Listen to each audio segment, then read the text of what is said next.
Hey, what's up? John Sonmez here from simpleprogrammer.com.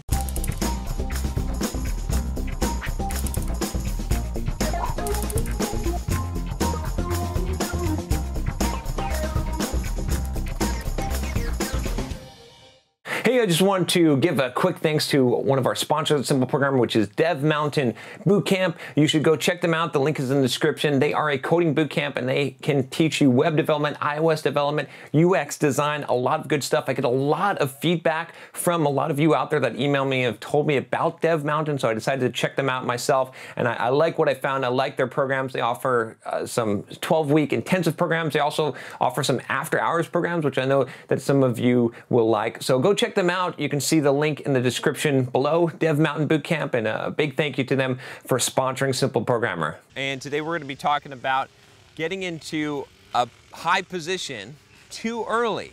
Okay, this is something that has been coined. There's a few different terms that have been coined around this. One of them that's popular is Imposter Syndrome. I did a video on Imposter Syndrome here that you can check out if we can find that video. And this question, let me see, I don't think I've got a name here, but he says, thank you for your advices and a lot of work. I've managed to get into a senior position in a single year of commercial life. Okay, that's pretty cool.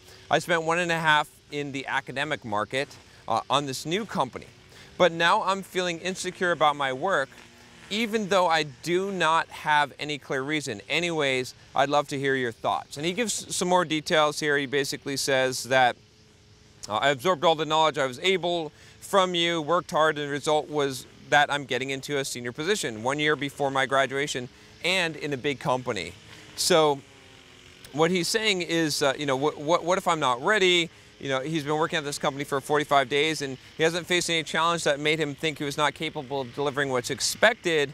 And so, you know, he never saw himself as a prodigy. So he's having this problem, this identity crisis of, am I a fraud? Am I, and I'm reading into this, but am I an imposter? Do I belong here?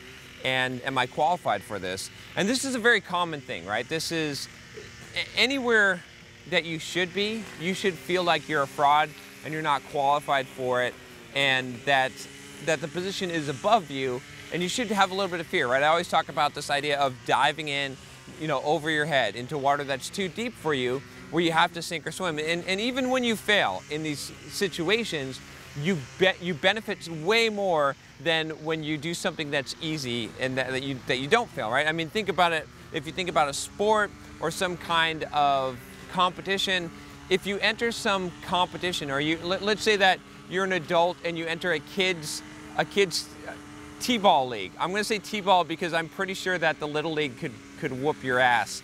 All right, but let's say T-ball, all right, and you're like, man, I just whacked the ball out of the park with the T-ball. I just smashed those 4-year-olds. They don't even know what's coming, right? You're not gaining anything, right? It's an easy win for you. You're not learning anything, right?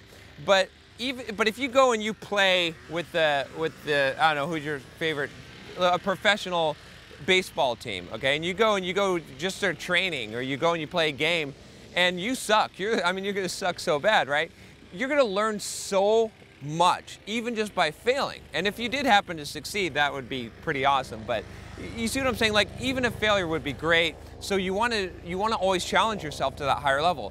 But I'll tell you a secret here with software development jobs and with jobs in general, is that most of the time, it seems more intimidating than it is. Most of the time, you're overqualified. You're more qualified than you think you are. So even when you're trying to get in over your head, you're not, right? So in this particular case, you haven't had any challenge that you didn't seem like you couldn't face it in 45 days.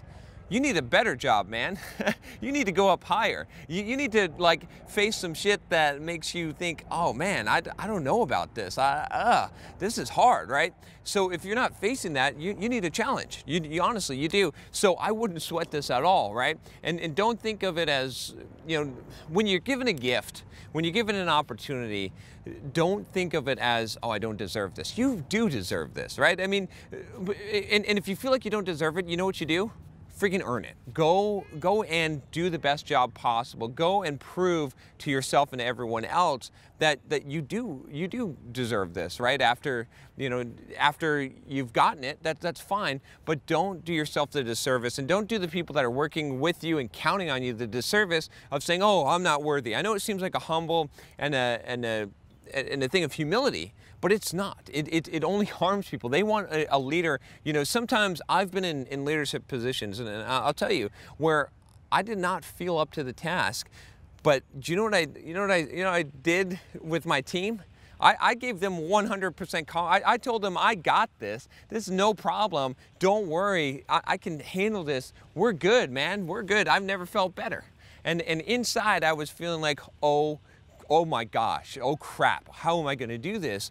But on the outside, I was projecting that because I wanted to inspire that confidence in the team, because I wanted to make sure that I wasn't, I wasn't making other people afraid, and I wanted to do the best that I could. So you're in the position. Maybe you didn't deserve it. Maybe it's above where you should have been. Great. Take advantage of that situation and double down on that. Don't worry about it. Don't be afraid. I mean, it's fine to have these feelings that you're having. That's totally normal. But get over it. Get over yourself. Realize that there's a mission. You're part of the bigger team. You've got to, and whatever happens, sink or swim, being in these positions, being in these situations that make you nervous, that make you uncomfortable, that's how you grow. I'll point you to a video I did or a talk I did on 5 soft skills every software developer should know, but what it really is about how the only way to grow in life is to be uncomfortable. So this is great that you're uncomfortable, because it means that you're growing. All right, if you like this video, if you haven't subscribed already, click that subscribe button below, and make sure you click the bell so that you don't miss any videos. I'll talk to you next time. Take care.